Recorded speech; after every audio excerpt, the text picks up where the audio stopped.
Assalamualaikum, shalom dan selamat malam. Perkenalkan, nama saya Andrianto Bangun, NIM 201 301 502 145, kelas PJKRI. Di sini saya akan mempresentasikan bab 4, yaitu prasarana pendidikan jasmani. Ruang lingkungan pendidikan rekreasi. Yang pertama, ruang lingkungan pendidikan rekreasi. Tujuan pendidikan rekreasi bersifat mendidik, maka dalam pelaksanaan kegiatan rekreasi digunakan sebagai wahana untuk mencapai tujuan yang diinginkan, yang dicapai tujuan yang dicapai. Dalam pendidikan rekreasi mencangkupkan pembinaan fisik, mental, sosial atau emosional, intelektual, dan spiritual secara umum. Secara umum, ruang lingkungan pendidikan rekreasi terdiri dari dua, yaitu bersifat aktif dan bersifat pasif.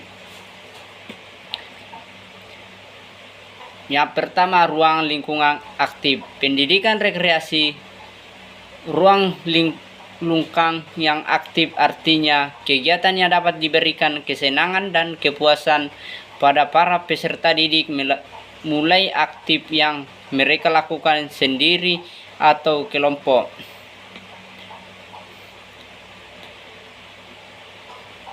Ruang lingkungan aktif, pendidik rekreasi dan ruang lingkup yang aktif artinya kegiatan yang dapat memberikan kesenangan atau kepuasan para pendidik, mulai aktif yang mereka lakukan sendiri atau kelompok. Ya, kedua, bentuk pendidik rekreasi. Bagian A, kegiatan mulai olahraga. Kegiatan ini dicerungkan menggunakan aspek fisik untuk memberikan unsur fisik peserta didik.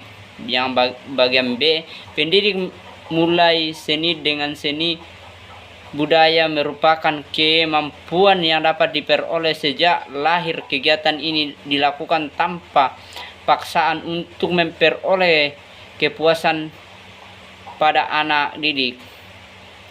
Bagian C, rekreasi. Di dalam terbuka, peserta didik dapat menjadi alam bagi wahana untuk memperkarya wawasan tanpa harus dikomandokan oleh guru. Biasanya mereka dapat memposisikan diri dalam pencarian sesuatu yang dianggap baru dan disukai. Bagian E, rekreasi mulai kegiatan keterampilan. Kegiatan keterampilan dapat dipakai untuk membina hobi dan mereaktifkan peserta didik. Karena apalagi siswa sudah suka senang dengan kegiatan itu, maka untuk pengembangan menjadi terampil tidak sulit. Nomor 2, ruang lingkungan pasif. Ruang lingkungan pasif ini dapat diartikan sebagai kegiatan yang tidak terlalu melibatkan aktivitas fisik dan peserta didik melakukan kegiatan di lapangan. Rekreasi yang dapat bersifat pasif. Bagian A, rekreasi mulai membaca. Membaca termaksud kegiatan pasif bila dalam mendengar cerita yang dibicarakan orang lain atau membaca sendiri. Guru harus dapat, sehingga dapat pengalaman yang dapat